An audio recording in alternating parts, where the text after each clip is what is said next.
Komen. Sekarang pukul kat pukul 4 pagi. Kau tengok. Teman nak siap-siap ni, teman nak pergi ke Selama. Kita nak pergi pasar pagi Sungai Bayur. Pasar pagi yang terpanjang kat Malaysia ni. Dekat sama kena ada pukul 7 pagi kat sana lah. Jom, kita dengan tim nak pergi bergerak. Let's go.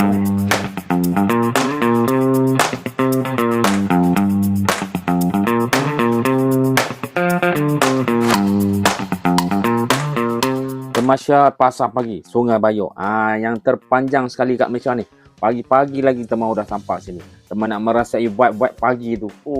Komen tengok, masih banyak lagi, masih segar-segar bugar lagi barang-barang jualan di pagi hari ni kan. Tu yang teman seronok jalan-jalan pagi-pagi ni. Nampak ada gerai yang macam-macam decoration ada. Cantik gerai akak ni. Kalau kau nak tahu, hari yang teman datang ni, Nemi ada buat Tamasya Pasar Pagi daripada Majlis Daerah Selama yang buat. Macam-macam aktiviti ada komen. Ada kasidah, ada pertandingan busana tradisional klasik. Lepas tu ada pertandingan mewarna, ada pertandingan gerai tercantik.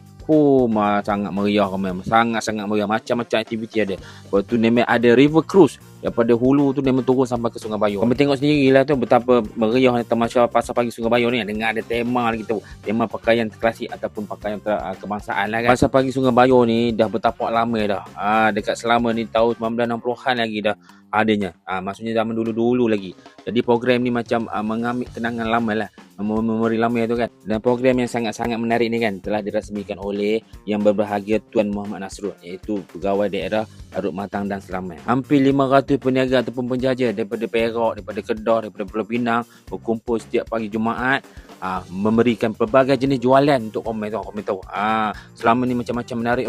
Ini antara yang menarik lah. Itu sebablah Selama ni dilabelkan sebagai hub pelancongan ekowarisan di bawah Plan Perak Sejahtera 2030. Komen tahu. Dekat sini macam-macam saat ni jenis jualan komen boleh jumpa. Yang buah ni komen kau tak pernah nampak pun boleh jumpa kat sini tau. Memang cukup rare sebenarnya buah ni. Buah jentik nama dia. Teman tak pernah jumpa buah ni. Tapi bila rasa sedap juga. Pengunjung yang datang kat sini daripada pelbagai jenis negeri ada tau. Daripada Kuala Lumpur pada datang tau. Memang mencatatkan pengunjung hampir 2,000 lebih pun ada. Setiap hari Jumaat kan, Jumaat pagi sampai ke tengah hari. Kau tengok ni.